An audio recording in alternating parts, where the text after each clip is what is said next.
मैं अनिरुद्ध सिंह अकेला, PGT physics के न्यू कैंट प्रयागराज आप सबके लिए एक नया वीडियो लेकर के आया हूँ, जिसका टाइटल है force between two infinitely long parallel और anti parallel current current conductors. आप सभी से एक अनुरोध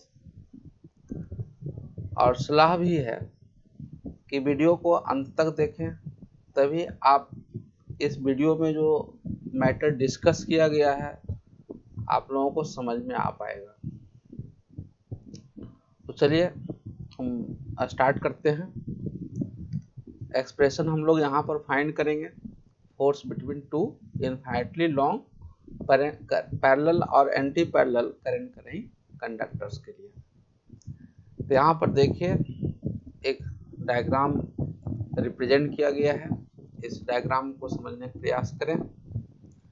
यहाँ पर दो कंडक्टर्स करंट करेंट कंडक्टर्स लिया गया है, P Q and R S. P Q में करंट I1 फ्लो हो रहा है, आर एस में करंट I2 फ्लो हो रहा है। इन दोनों कंडक्टर्स में सेम डायरेक्शंस में करंट फ्लो हो रहा है, इसलिए हम यहाँ पर इन दोनों कंडक्टर्स को पैरेलल करंट करेंट कंडक्टर्स कहेंगे। यदि ये करंट का डायरेक्शन किसी एक में अपोजिट हो जाए तो हम लोग उसको anti parallel current current conductors कहेंगे। तो पैरेलल और एंटी पैरेलल के केस में magnitude of the force same होगा but direction will be different, जिसको कि हम लोग आगे की स्लाइड में ऑब्जर्व करेंगे, देखेंगे, समझेंगे। तो यहाँ पर इन दोनों कंडक्टर्स को r डिस्टेंस पर प्लेस किया गया है, रखा गया है। दोनों कंडक्टर के बीच डिस्टेंस r है, ठीक। अब देखिए, आप पहले से भी जानते हैं कि किसी भी कंडक्टर में करंट फ्लो होता है तो वह कंडक्टर एक मैग्नेट की जैसा कार्य करने लगता है और उसके चारों तरफ मैग्नेटिक फील्ड डेवलप होता है और वह मैग्नेटिक फील्ड जो है कॉन्सेंट्रिक सर्कल्स के फॉर्म में होता है। ये हम लोग पहले बायोट एंड सावर्ट लॉ जहाँ पर डिस्कस किया था वहीं पर चर्चा हम लोग कर चुके हैं। यहाँ पर ये मैग्नेटिक फील्ड के डायरेक्शंस को भी हम लोग फाइंड करते हैं राइट हैंड थंब रूल से। राइट हैंड थंब रूल में यह दिया गया था कि किसी भी कंडक्टर करंट करेंट कंडक्टर्स को राइट हैंड से इस तरह से ग्रिप करना है, पकड़ना है कि thumb of the right hand should be in the directions of current, then the curl of the fingers, other four fingers, gives the directions of the magnetic field. यहाँ पर देखिए मैग्नेटिक फील्ड का arrow यहाँ direction दिया गया है, इस direction में करंट फ्लो होगा, ठीक है। अब इसी फिगर को ये देखिए, यहाँ पर हम समझ सकते हैं कि कंडक्टर्स स्क्रीन के प्लेन में दिया हुआ है।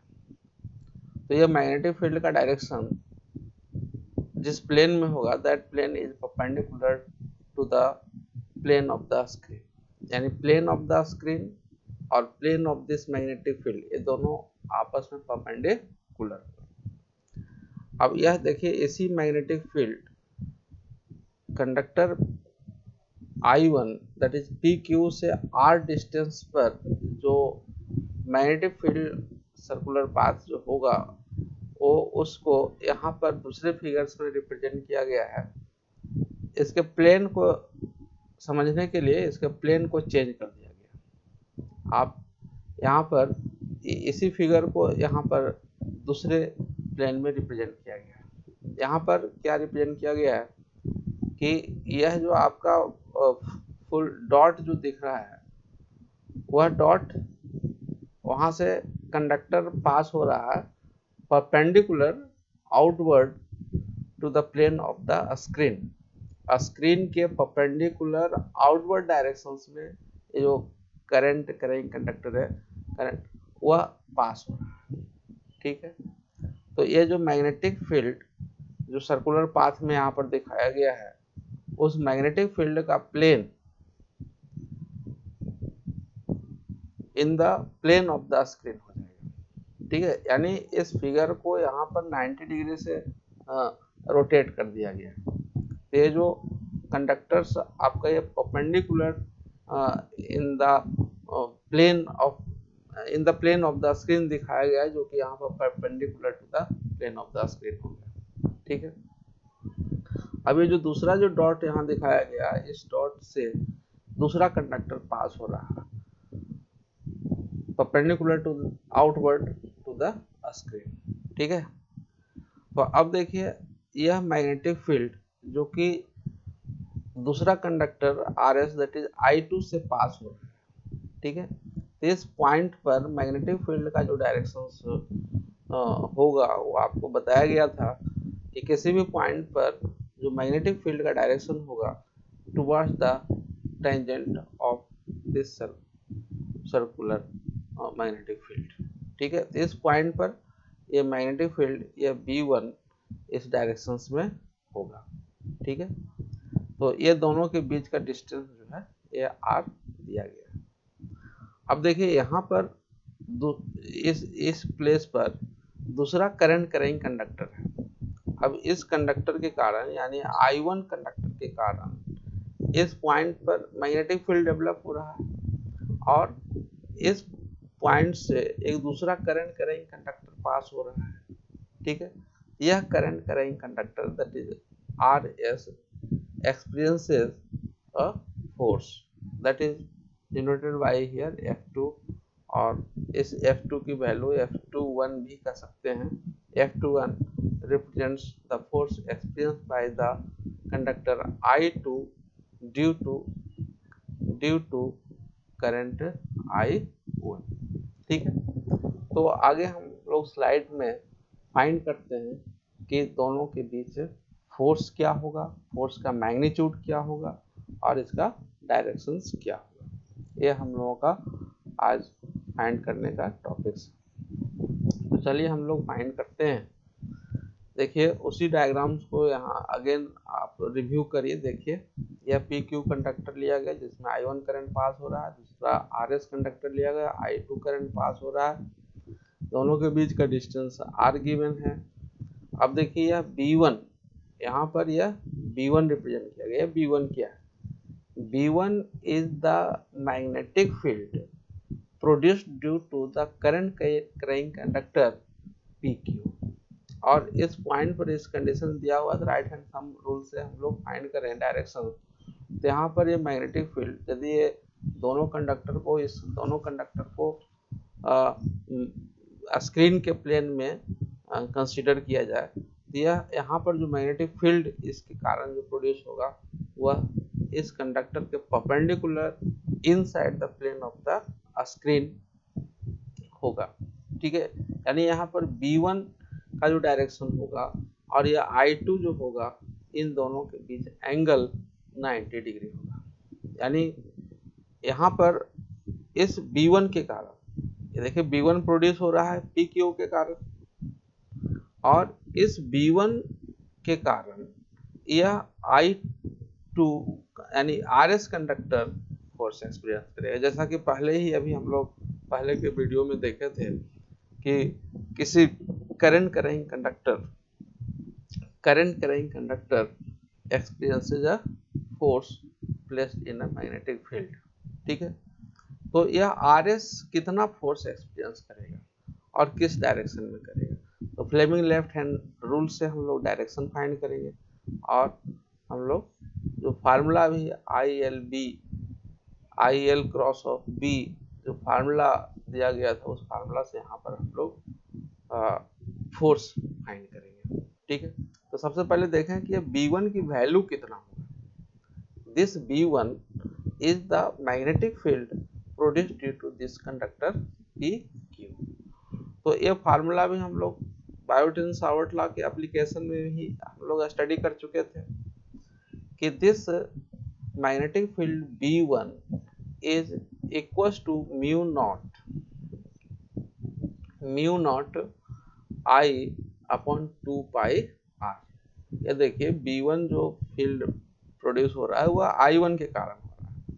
ये फार्मूला होता है mu naught I by 2 pi r. R is the distance of the point from the conductor. तो इस कंडक्टर से डिस्टेंस कितना है आर, और ये करंट कितना है I1 है। तो यह magnetic field B1 is the magnetic field due to current in PQ on RS। तो ये मैग्नेटिक फील्ड की वैल्यू हम लोग वायोट एंड सावर्ट लॉ के एप्लीकेशन से फाइंड कर लेते हैं। B1 is equal to mu naught I1 by 2 pi r. अब हम जो फार्मूला यहाँ पर देखिए F21 जो दिया गया है, F21 रिप्रेजेंट कर रहा है force exerted on conductor RS due to current carrying conductor PQ। ठीक है, इसलिए F21 से रिप्रेजेंट किया गया। ठीक है, और इसका direction Fleming left hand rule से देते हैं। ठीक, और F is equal to formula ILP sine theta यहाँ पर अप्लाई करेंगे तो देखिए क्या आ जाएगा एक्सप्रेशन दिस वन। देखिए force acting on RS due to current I2 through it is F21 is mu naught I1 by 2 pi R. This is the B1 B। I यहाँ क्या होगा I2 हो जाएगा। क्या हो जाएगा ये I2, क्योंकि current current conductor RS force experience हो रहा है, तो इस RS में जो करंट फ्लो हो रहा है उसकी वैल्यू होगा I2 into length of the conductor L लिया गया है और साइन 90। तो यहाँ पर sine theta is the angle between I and B। I and B के बीच का एंगल यहाँ पर देखिए एक्सप्लेन किया जा चुका है कि B जो है इनसाइड द प्लेन होगा और यह I इन द प्लेन होगा, इसलिए 90 डिग्री होगा। तो साइन 90 डिग्री इज 1। तो यह फार्मूला F21 जो आएगा वह इस फॉर्म में हो जाएगा mu naught I1 I2 L by 2 pi R। Clear. ठीक, इसी तरह से ये देखिए एक्सप्लेनेशन दिया गया है ऊपर के पॉइंट्स को कि B1 X perpendicular and into the plane of the diagram by right hand thumb rule, so the angle between I and B1 is 90 degree, L is the length of the conductor, like this. इस तरह से दिया हुआ है। अब यहाँ पर हम लोग F12 फाइंड करेंगे। F12 क्या है? F12 here is the force experienced by conductor PQ due to current carrying conductor RS।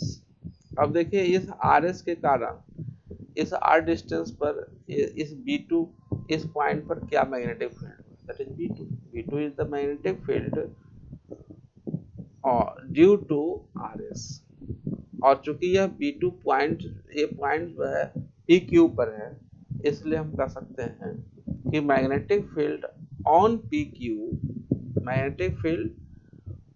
PQ due to current carrying conductor RS। तो जिस तरह से आपने यहाँ पर फार्मूला लिखा B1 का, ठीक उसी तरह से B2 का फार्मूला हम लिखे तो क्या हो जाएगा mu naught by 2 pi into I2 upon R। ये फार्मूला होगा, देखिए। ठीक, ओके, कोई प्रॉब्लम नहीं है। ऊपर जो आपने B1 F21 फाइंड किया ठीक उसी के जैसा हम लोग यहाँ पर फाइंड करेंगे। अगेन हम लोग F12 का वैल्यू फाइंड करेंगे, IL cross of B formula apply करें। ये केवल यह समझना है कि किस पर और किसके कारण, on which conductor and by which conductor, on और व्हिच बाय, ये आपको समझना है। ठीक है, the force acting on PQ due to current I1 through it is ऊपर के फार्मूला के जैसा है, डायरेक्ट देखिए F12 is equal to this B2 into current flowing in conductor PQ into length L and sin of theta। तो B2 की value यहाँ पर हो गया mu naught I2 by 2 pi R into current I1 into L और sign of 90 degree. Again देखिए यहाँ पर यह B2 का डायरेक्शंस और I1 का डायरेक्शंस को आप थिंक करिए। देखिए I1 in the screen, in the plane of the screen ये शो कर रहा है, दिख रहा है। अब यहाँ देखिए इस RS के कारण जो मैग्नेटिक फील्ड इस पॉइंट पर होगा, राइट हैंड थंब रूल से आप यहाँ पर फाइंड करें तो इस पॉइंट पर जो कॉन्सेंट्रिक सर्कल यानी सर्कल जो पास होगा, इस कंडक्टर को हम राइट हैंड से ग्रिप करें, पकड़ें और इस प्रकार ग्रिप करें कि थंब I2 के डायरेक्शन में हो, the curl of the finger इस पॉइंट पर आउटवर्ड, बाहर की ओर निकल रहा है। तो B2 जो है outward perpendicular to the plane of the screen जा रहा है, ठीक है। तो B2 और यहाँ पर B2 और I1 के बीच एंगल अगेन 90 डिग्री होगा। ये वैल्यू यहाँ पर पुट अप किया गया है। तो mu naught I2 by 2 pi r I1 L sine of 90 degree, इसको हम सिंप्लीफाई करें तो ये आ जाएगा F12 mu naught I1 I2 L by 2 pi are.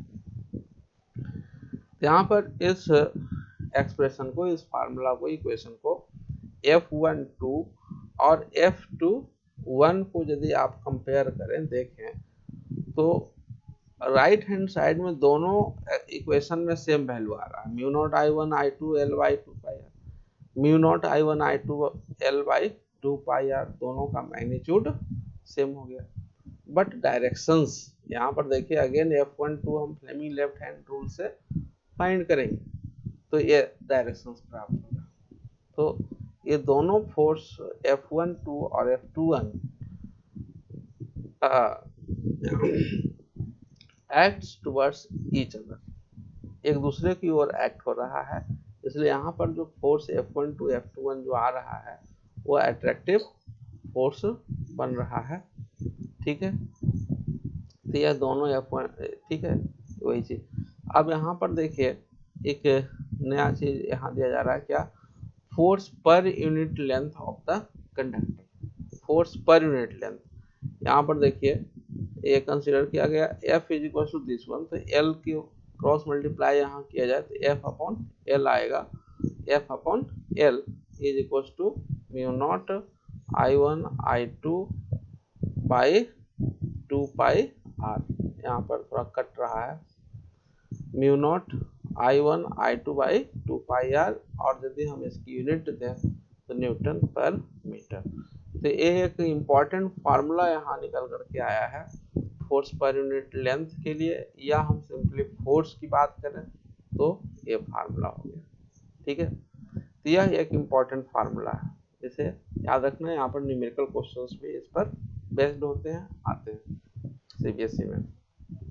F upon force per unit length के लिए फार्मूला आ गया। अब यहाँ पर देखिए left hand, Fleming's left hand rule से यहाँ पर देखिए उसी चीज को पैरेलल और एंटी पैरेलल के लिए फोर्स का डायरेक्शन से रिप्रेजेंट किया गया है। ये पैरेलल के केस में फोर्स डायरेक्शन इस तरह से होता है, हाँ, फ्लेमिंग लेफ्ट हैंड रूल से हम फाइंड करते हैं, और फाइंड करते हैं कि the conductors experiences force towards each other and hence attract each other. यहाँ पर CBSE में 1 मार्क्स क्वेश्चन आस्क किया जाता है कि इस केस में फोर्स का नेचर कैसा होगा।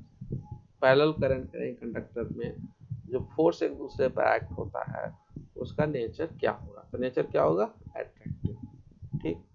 तो इसी तरह से हम लोग फ्लेमिंग लेफ्ट हैंड रूल को अप्लाई करके एंटी पैरेलल यानी PQ में I1 और इसमें जो I2 जो फ्लो रहा अपोजिट डायरेक्शन में, एंटी पैरेलल एक केस में again Fleming left hand rule को अप्लाई करें तो फोर्स जो एक्सपीरियंस होता है वह अवे फ्रॉम ईच अदर, और फोर्स कैसा होता है, रिपल्सिव होता है। यदि डायग्राम में हम इसको रिप्रेजेंट करें तो इस प्रकार आएगा, ठीक है। तो डायग्रामेटिकली भी हमें ध्यान रखना है, केवल डायग्राम ग्राफिकल रिप्रेजेंटेशन भी आस्क किया जा सकता है। यहाँ पर देखिए फोर्स इस तरह से एक्ट हो रहा है, मैग्नेटिक फील्ड इस पॉइंट पर inside of the plane of the screen जा रहा है, यहाँ पर outside of the screen निकल करके आ रहा है। यहाँ पर इस फिगर में दोनों पॉइंट्स पर मैग्नेटिक फील्ड डायरेक्शन जो है इनसाइड द प्लेन जा रहा है। तो पैरेलल के केस में फोर्स का नेचर क्या होगा, अट्रैक्टिव, और एंटी पैरेलल के केस में फोर्स का नेचर रिपल्सिव होगा। तो ये आपको ध्यान में रखना है, ये क्वेश्चंस यहाँ पर आस्क किए जाते हैं। अब देखिए यहीं पर हम लोग एम्पियर को डिफाइन करेंगे। वैसे एम्पियर को आप लोग जहाँ पर इलेक्ट्रिक करंट इलेक्ट्रिसिटी या स्टार्टिंग में करंट का डेफिनेशन देते हैं I = Q/T, वहाँ पर भी जो है आपने एम्पियर को डिफाइन किया है। 1 ampere = 1 coulomb second, coulomb per second के रूप में भी हम लोग एम्पियर को डिफाइन करते हैं। लेकिन आपको 12th क्लास में जब एम्पियर का डेफिनेशन आस्क किया जाएगा तो आप वह नहीं राइट करेंगे, यहाँ पर ये एम्पियर का डेफिनेशन देंगे। क्या एम्पियर का डेफिनेशन देंगे कि जो फार्मूला भी इसके पहले स्लाइड में डिराइव किया कि force per unit length of the conductor is this F/L = this one μ0 I1/2πr newton metre. तो इस फार्मूला में हम लोग क्या करें, देखिए कि यदि यह I1 I2 की वैल्यू को हम 1 एम्पियर मान लें, अभी हम डिफाइन नहीं कर रहे हैं 1 एम्पियर, हम कर रहे हैं कि 1 एम्पियर का करंट पास हो रहा है और दोनों के बीच का डिस्टेंस 1 मीटर है। तो फोर्स की वैल्यू क्या होगा, फोर्स पर यूनिट लेंथ की वैल्यू जो है क्या होगी। यहाँ देखिए I1 I2 R, इसकी वैल्यू 1 हो गया, और म्यू नॉट की वैल्यू जो होती है 4 पाई इंटू 10⁻⁷, ठीक है, 4 पाई इंटू 10⁻⁷। ये वैल्यू यदि आप यहाँ पर पुटअप करें और इसको सॉल्व करें तो 4 pi into 10⁻⁷ upon 2 pi that is 2 into 10⁻⁷ Newton per metre, ठीक है। तो इस फार्मूला से क्या निकल करके आ रहा है कि यदि करंट 1 एम्पियर इन दोनों करंट में पास हो और डिस्टेंस 1 मीटर हो तो फोर्स इतना हो। हम कह सकते हैं इसको रिवर्ट करके कि यदि 1 मीटर के डिस्टेंस पर दो करंट करेंट कंडक्टर को रखा गया है, तो यदि वह दोनों कंडक्टर 2 पर यूनिट लेंथ, दोनों conductor force per unit length 2 into 10⁻⁷ Newton per metre का फोर्स यदि वह दोनों कंडक्टर एक्सपीरियंस करता है, तो इसका मतलब है कि दोनों कंडक्टर से जो करंट पास हो रहा है दैट इज द 1 एम्पियर। तो इस तरीके से हम लोग यहाँ एम्पियर को डिफाइन करते हैं। तो इसी न्यूमेरिकल फॉर्म को, कंडीशंस को लैंग्वेज में हम यहाँ पर इस तरह से रिप्रेजेंट करते हैं। 1 ampere is that current which, if passed in each of two parallel conductors of infinite length and placed 1 meter apart in vacuum, causes each conductor to experience a force of 2 into 10⁻⁷ Newton per meter of length of the conductor। तो इस तरह से 1 ampere को define करेंगे। Okay, यहीं पर 1 marks questions भी इस तरह से आस्क किया जाता है कि draw the magnetic field due to parallel currents और एंटी पैरेलल करंट। तो अब देखिए यहाँ पैरेलल और एंटी पैरेलल करंट के केस में जो मैग्नेटिक फील्ड का रिप्रेजेंटेशन होगा वह इस प्रकार होगा। अब देखिए अभी ऑलरेडी डिस्कस कर चुके थे, लेकिन देखिए हम करंट I1 और I2 ये दोनों पास हो रहा है, ठीक। राइट हैंड थंब रूल से यहाँ पर कंडक्टर I1 के कारण जो मैग्नेटिक फील्ड प्रोड्यूस होगा उसको आप डिसाइड करिए। तो इस तरह से राइट हैंड थंब रूल से फाइंड करते हैं, इस तरह से एरो इस कंसेंट्रिक सर्कल में, तो इस तरह से कंसेंट्रिक सर्कल्स में ये मैग्नेटिक फील्ड प्रोड्यूस होगा। इसी तरह से I2 के केस में यानी RS के केस में इस तरह से मैग्नेटिक फील्ड होगा, इस तरह से मैग्नेटिक फील्ड होगा, ठीक है, ठीक है। अब देखिए जैसे जैसे हम इधर जा रहे हैं अवे फ्रॉम द कंडक्टर, दोनों केस में अवे और यहाँ से इधर अवे, ठीक। तो एक पॉइंट हमारा यहाँ पर मिलता है जो आपको एन नाम दिया गया है। तो इस पॉइंट पर देखिए यह कंडक्टर, यह मैग्नेटिक फील्ड, यहाँ पर जो मैग्नेटिक फील्ड होगा इस पॉइंट पर, जैसे I1 के कारण वह inside the plane of the screen होगा, और यहाँ पर इस I2 के कारण जो मैग्नेटिक फील्ड प्रोड्यूस हो रहा है उसका डायरेक्शन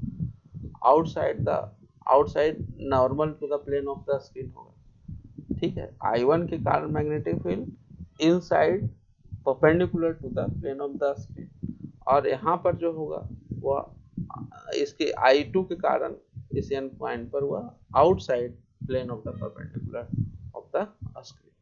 ये दोनों अपोजिट डायरेक्शंस में हो रहे हैं, ठीक है। अब यहाँ पर देखिए सपोज किया जाए कि यह I1 I2 इक्वल है, तो यह सेंट्रल पॉइंट होगा। यदि I1 I2 की वैल्यू सेम है तो यह n जो है, n जो पॉइंट होगा that is the mid point of the distance between I1 and I2। और यदि यह I1 I2 इक्वल नहीं है तो इसके बीच कोई एक ऐसा पॉइंट मिलेगा जहाँ पर दोनों का जो मैग्नेटिक फील्ड का जो मैग्नीट्यूड है वह सेम हो, तो वहाँ पर net magnetic field will be zero, यानी ये न्यूट्रल, यहाँ पर जो है कोई मैग्नेटिक फील्ड इस पॉइंट पर नहीं होगा, यानी उस पॉइंट को न्यूट्रल पॉइंट कहा जाता है, ठीक है। ये न्यूट्रल पॉइंट समझ में आ गया होगा।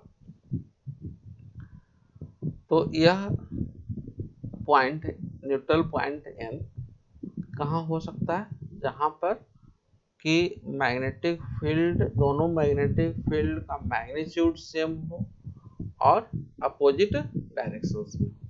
तो I1 I2 यदि सेम है तो यह neutral point in between the distance between in मतलब कि at the mid point of the distance between I1 and I2, और यदि यह I1 I2 इक्वल नहीं है तो यह मिड पॉइंट पर नहीं होगा।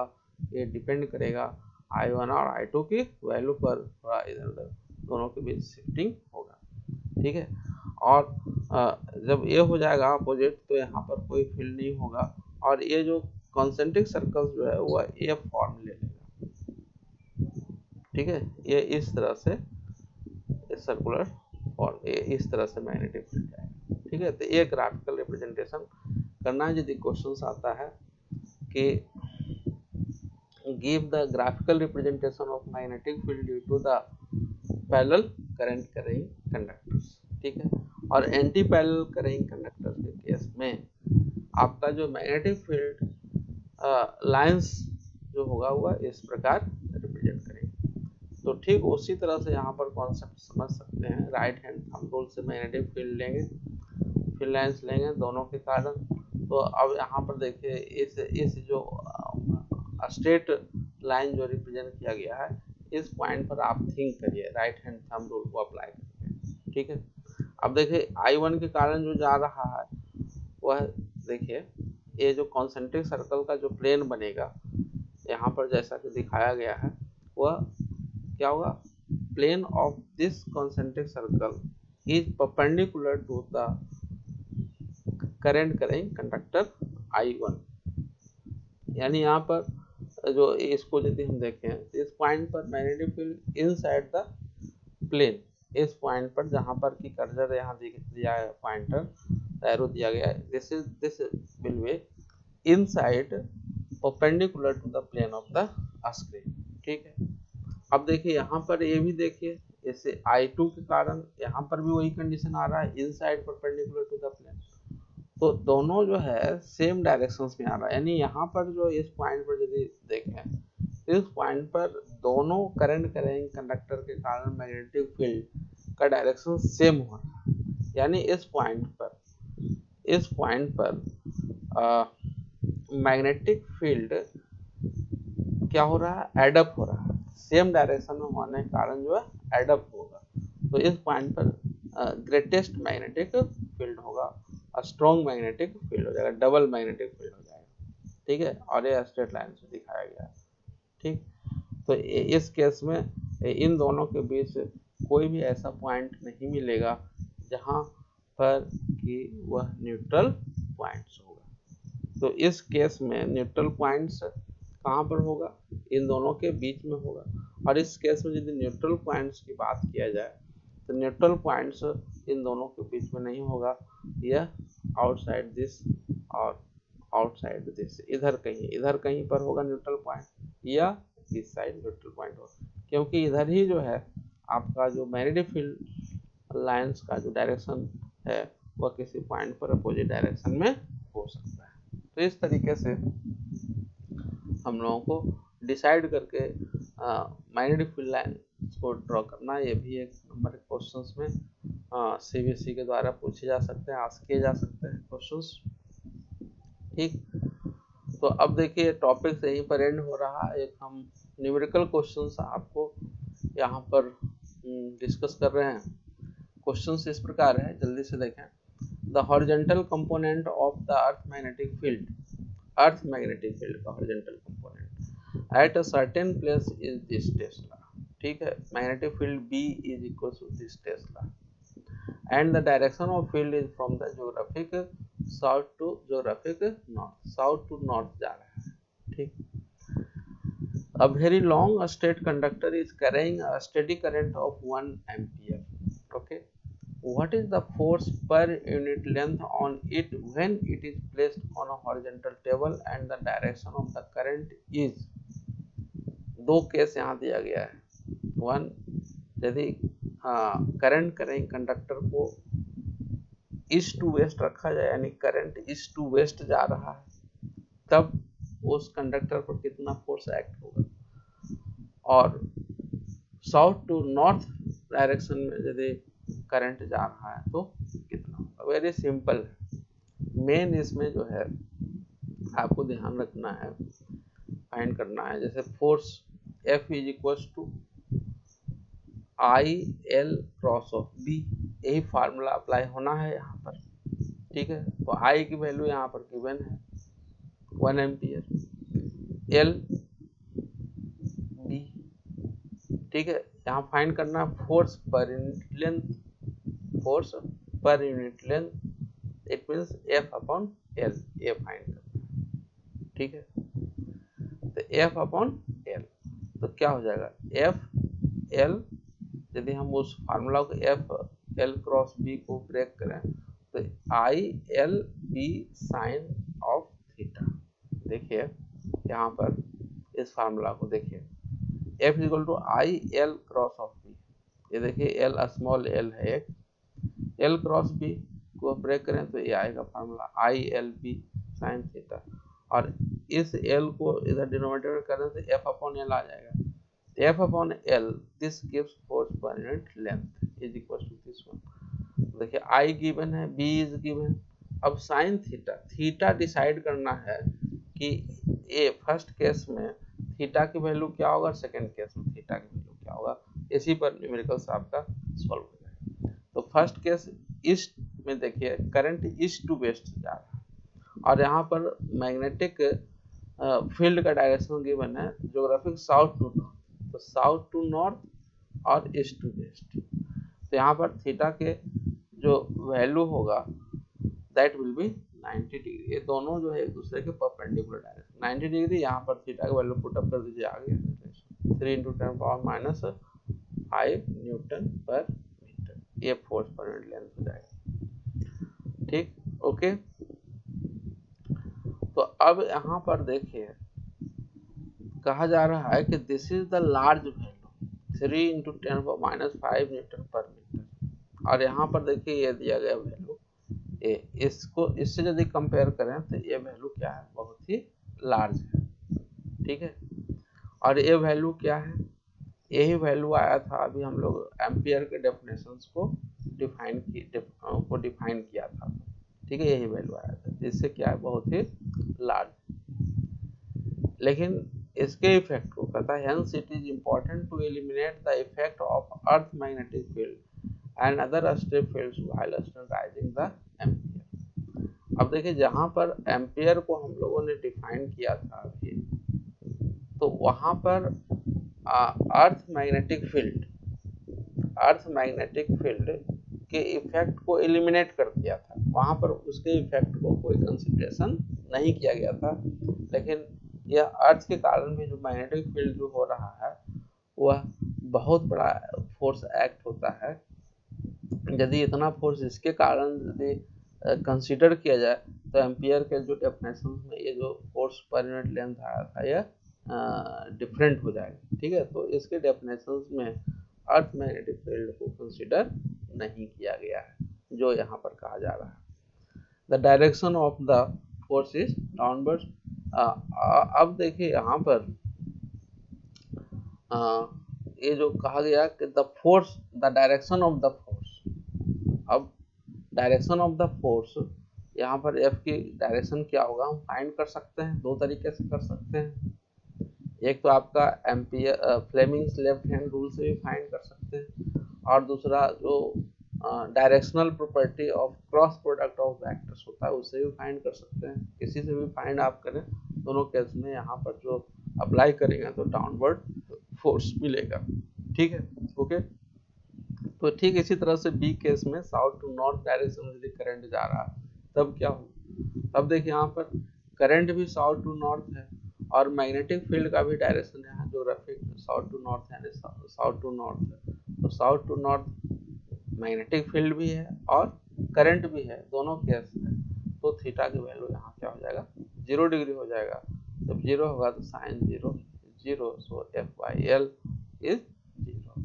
तो इस केस में no force on the conductor, यानी टेबल पर यदि इस केस में टेबल पर यदि कंडक्टर को साउथ टू नॉर्थ रखा जाए तो कोई फोर्स एक्सपीरियंस नहीं करेगा, और यदि कंडक्टर को ईस्ट टू वेस्ट रखा जाए तो मैक्सिमम फोर्स एक्सपीरियंस होगा, that is equal to 3 × 10⁻⁵ newton per metre.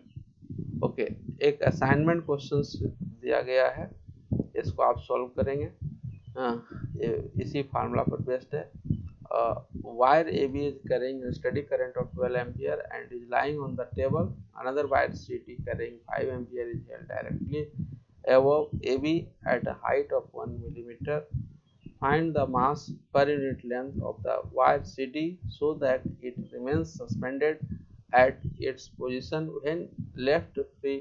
Give the direction of the current flowing in CD with respect to that of AB. इसको सॉल्व करना है, सॉल्व करेंगे तो आंसर आएगा। Okay, thank you for watching video. आपको video अच्छा लगा होगा तो इसे लाइक करेंगे और साथ साथ शेयर और सब्सक्राइब भी करेंगे, जिससे कि नया वीडियो का नोटिफिकेशन आपको तक पहुंचता